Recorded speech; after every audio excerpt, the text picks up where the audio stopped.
Her first kiss was promised to the radiant human prince, sealing a fate of safety and duty. But the ancient vampire king recognizes her as his fated queen and refuses to surrender what is his. Caught between light and darkness, she must choose between the life she was raised for and the hunger that calls her name.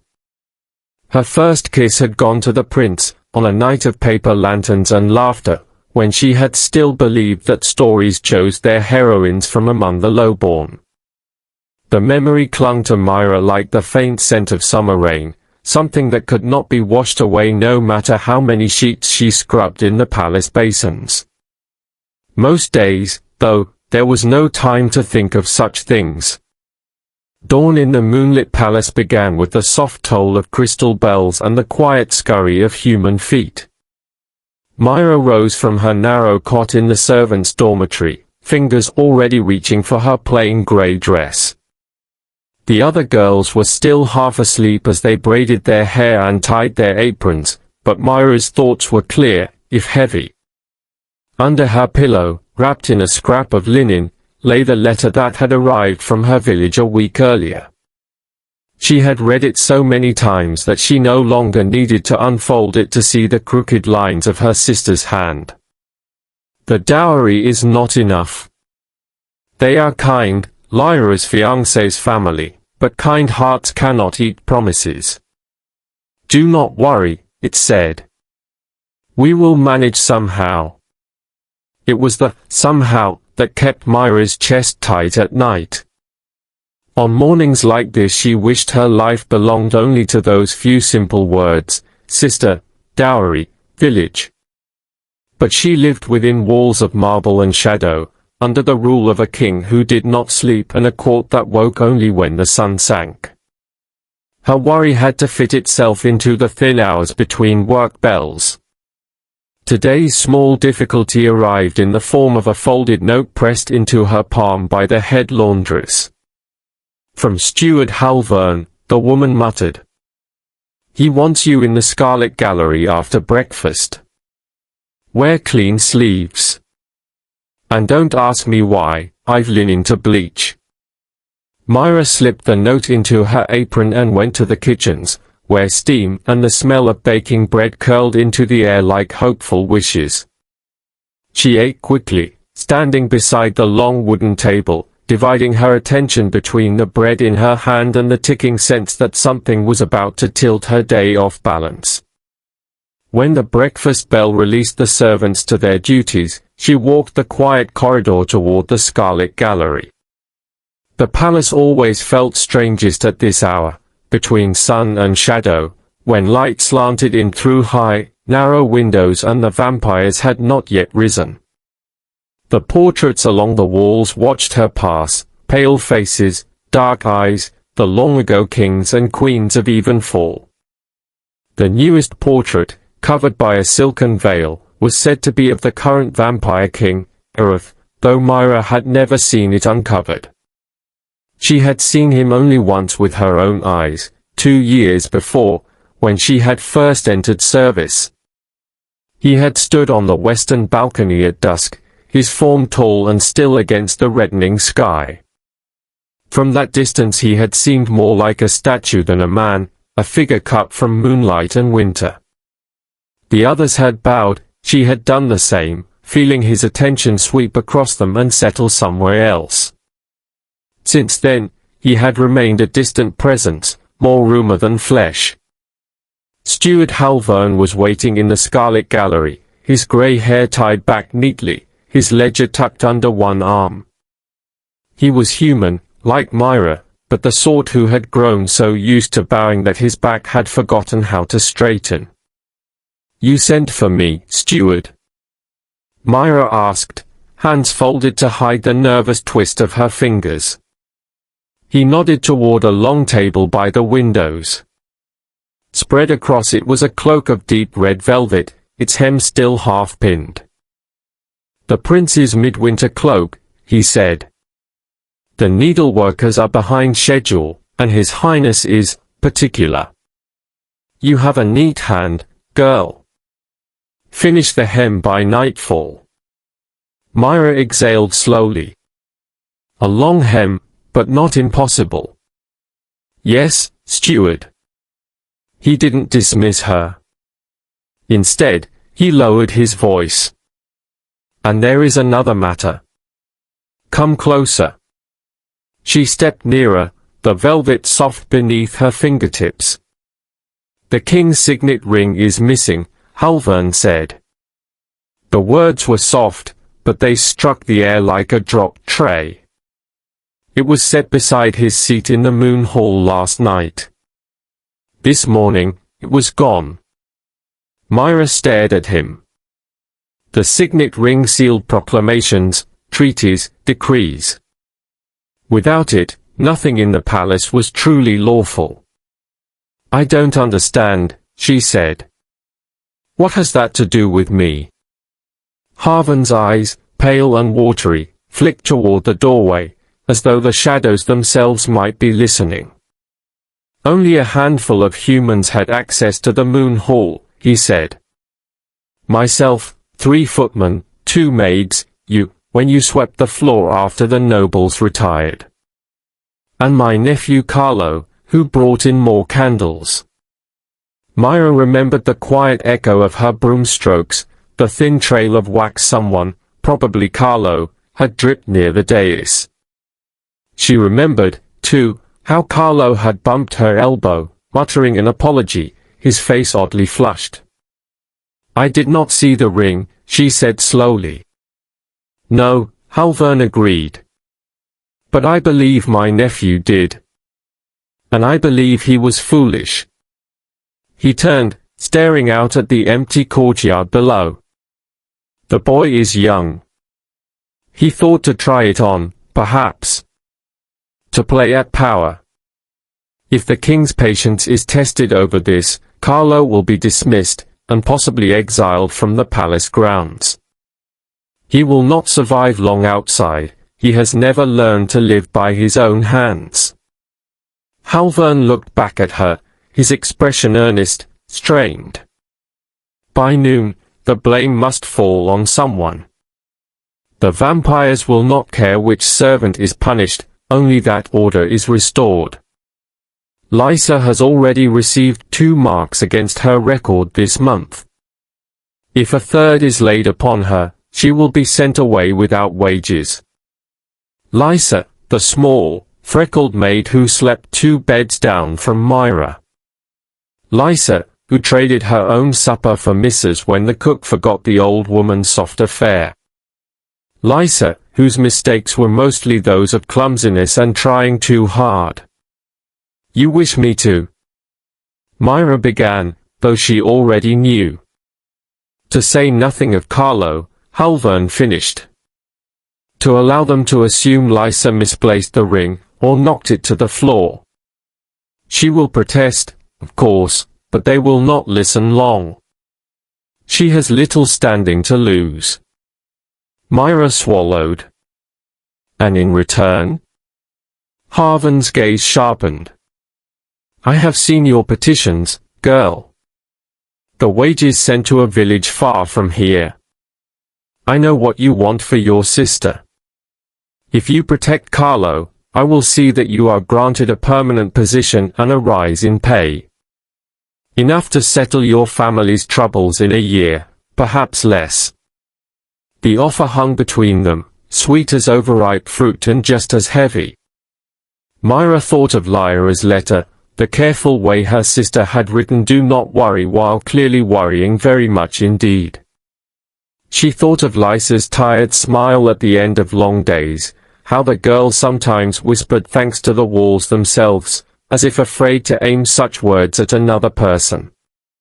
She also thought of Carlo the day before, the way his hand had brushed her apron pocket as he hurried past. She had assumed it clumsiness. Now she was not so sure. I need an answer before the court wakes, Halvern said gently. We are all trapped within the same walls, Mira. Sometimes we must lean on each other, even if the leaning is uneven. He left her there with the prince's cloak and too many thoughts. All morning, as Mira sat neat, even stitches along the velvet hem. Her mind tugged at the problem as steadily as her fingers tugged thread. Each choice carried weight.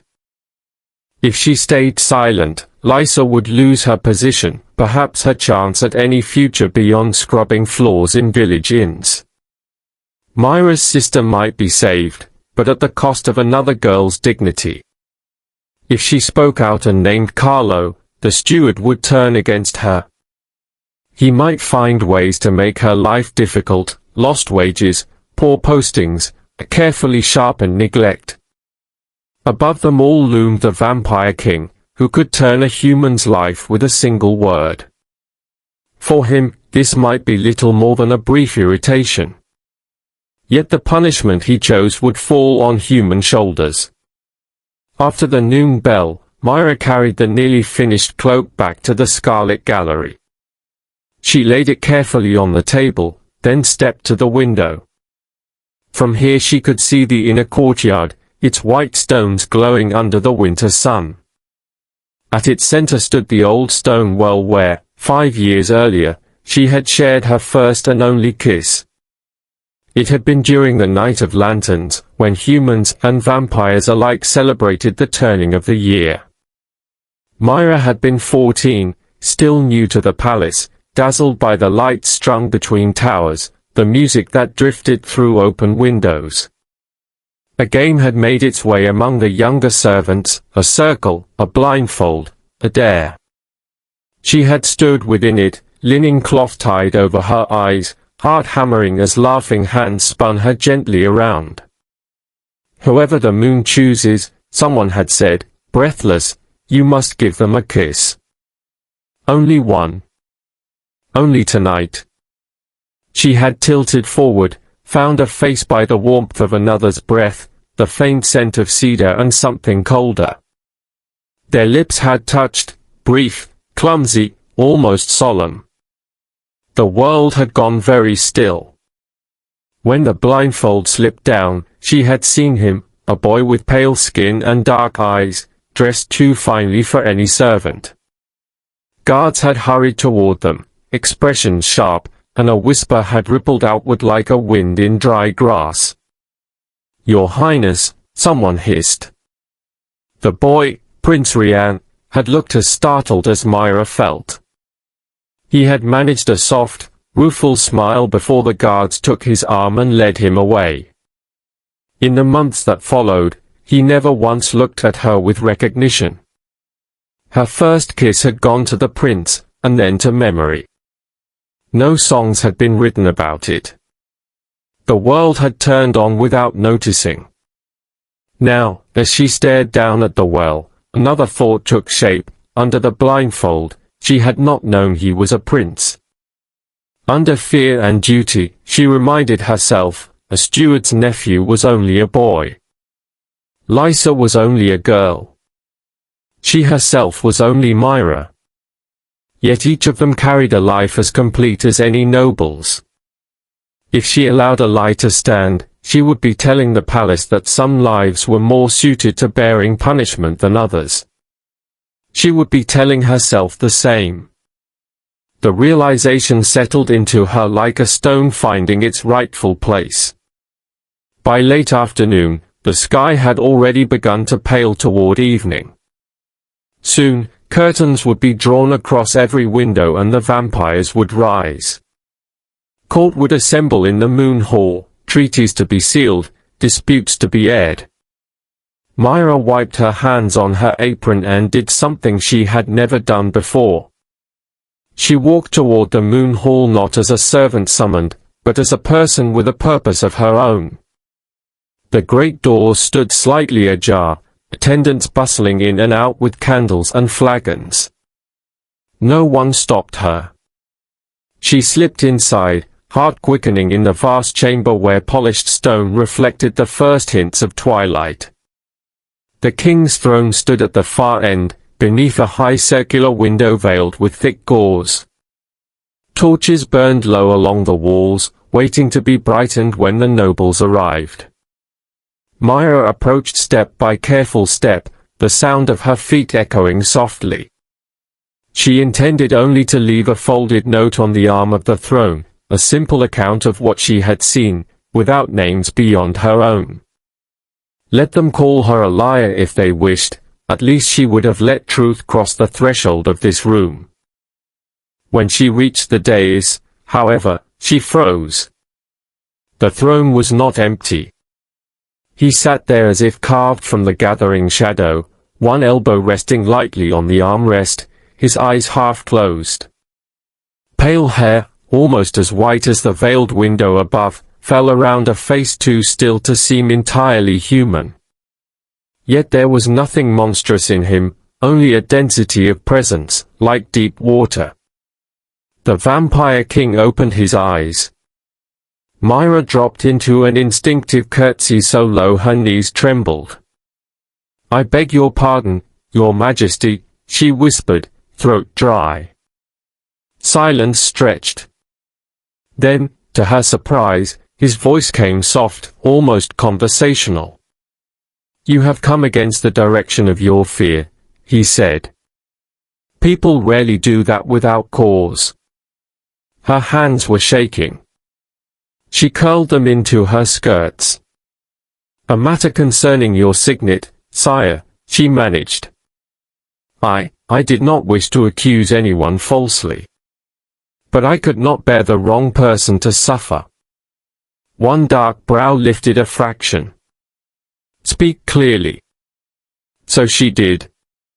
She told him about the missing ring, about Harvan's offer, about Lysa and Carlo, and the way truth had seemed to her like a fragile bowl everyone was kicking around the floor. She did not plead for mercy, or ask for rewards. She simply placed the facts between them, like pieces of cloth to be measured. When she finished, the king regarded her for a long moment. "You understand," he said at last, "that by speaking ill of a steward's kin, you risk isolation among your own." "Yes, your Majesty." "And still you came." "Yes." "Why?" Mira swallowed. The answer rose from somewhere steadier than her voice. "Because if I let someone weaker carry a burden they did not earn just to ease my own life, then whatever coin I send home will be bought with something I can't replace." She lifted her eyes, meeting his gaze briefly. "I would rather my sister struggle honestly than eat food paid for by cowardice." For a heartbeat, or perhaps several, neither of them moved. Then the king inclined his head, the gesture so small another might have missed it. "Truth has a cost," he said quietly. "But so does deceit. You have brought the account to me. I will see it balanced. You may go." That was all. No praise, no threat. Just dismissal, spoken as gently as one might close a book. Mira backed away, not daring to turn her back until she reached the doors. Outside, she exhaled a breath she hadn't known she was holding. The corridor seemed suddenly brighter. That night, court unfolded with its usual slow elegance. From her place along the wall, jug of wine in hand, Mira watched nobles in silks and dark velvets file into the moon hall. The king sat upon his throne, the signet ring glittering once more on his finger. She did not know how it had been retrieved, or what words had passed between him and those responsible. Whatever had happened had occurred beyond the reach of human gossip. What she did see was this: Lysa standing beside the other maids, eyes wide but unmarked by fresh tears. Carlo stationed at the far end of the hall, carrying nothing more precious than empty goblets. Steward Harvan's face tighter than usual, his gaze never quite settling on Mira. When the time came to seal a new trade decree with the merchants of the southern provinces, the king pressed his ring into hot wax. The sound, the simple, muffled click, felt like an answer to a question Mira had been asking all day. After the ceremony, as the nobles began to drift toward their private entertainments, the king rose. For a moment, his gaze swept the hall, alighting briefly on each cluster of courtiers, each servant standing ready. When it passed over Mira, it did not pause. Yet she felt, absurdly, as if he had seen her all the same. Later, as the hall emptied, Steward Halvern approached. She braced herself for anger, for a quiet threat delivered through clenched teeth. Instead, he spoke in a voice carefully stripped of warmth. "By order of His Majesty," he said, not quite looking at her, "you are reassigned to the inner library as assistant to the human archivist. You will begin at the next moonrise. Your wages will increase by 1/3. Mira blinked. "The library, sir?" "A quieter post." His jaw worked as if the words tasted sour. "Fewer opportunities for misplacing things." She almost thanked him, then remembered it was not his doing and let the word fade on her tongue. That night, in the narrow dormitory, she found a small parcel upon her pillow. Inside lay a modest leather purse and a folded slip of parchment bearing the royal seal. No letter. No flourish. Only a single line, written in a careful, unfamiliar hand. "For the courage to keep your own name clean, and another's." Her throat tightened. She pressed the purse's weight into her palm. It was heavier than she had expected. Enough, she guessed, to cover the remainder of Lyra's dowry, and perhaps a little extra besides. She thought of the prince and the forgotten kiss by the well, of a boy's uncertain smile disappearing into a tunnel of guards. Once, she might have believed that the only magic worth having lay in such moments, in being chosen, even briefly, by someone whose blood ran colder than hers. Now she understood something quieter, and far more solid. Her first kiss had gone to the prince, yes, a fleeting brush of lips, a story that belonged mostly to the past. But the Vampire King, without ever touching her, had taken what was his by right of rulership, her truthful report, her courageous choice. And in acknowledging it, he had given it back to her untarnished. He had not made her noble. He had simply recognized the nobility that was already there. Mira folded the parchment and slipped it carefully into the same cloth that held her sister's letter. The two pieces of paper rested together, promise against need. Later, when the dormitory had fallen still and only the distant strains of palace music drifted through the stone, she climbed the narrow stair to the rooftop walk. The sky above was clear, pricked with cold stars. From here she could see the whole sweep of the moonlit palace, its towers, its courtyards, its windows glowing faintly against the darkness. Somewhere inside, the prince would be laughing with his friends, unaware of the girl who hemmed his cloak. Somewhere else, the king would be reading reports, his ring catching the candlelight. Mira wrapped her arms around herself and breathed in the night air. Her life remained that of a servant, her hands still calloused, her duties simple. Yet something had shifted. She had gone to the throne room with shaking knees and spoken not as a subject begging favor, but as a person guarding her own small corner of the truth. She had chosen, in a world built on hidden hungers and long shadows, to let compassion and honesty guide her step.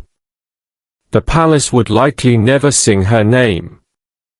There would be no statues, no songs. Only a young woman walking each day to the inner library, carrying scrolls in her arms and quiet dignity in her spine. That was enough. As the wind brushed her cheeks like a gentle, cooling hand, Mira closed her eyes. For the first time in a long while, the future did not feel like a narrow corridor. It felt, simply, like another day she would meet with her head unbowed. In the kingdom of vampires and princes, amidst rings and cloaks and silent thrones, the truest crown she would ever wear lay within, a heart that had chosen courage when silence would have been easier. And beneath the endless watch of the moon, that was a kind of peace no one, king or prince, could ever take from her.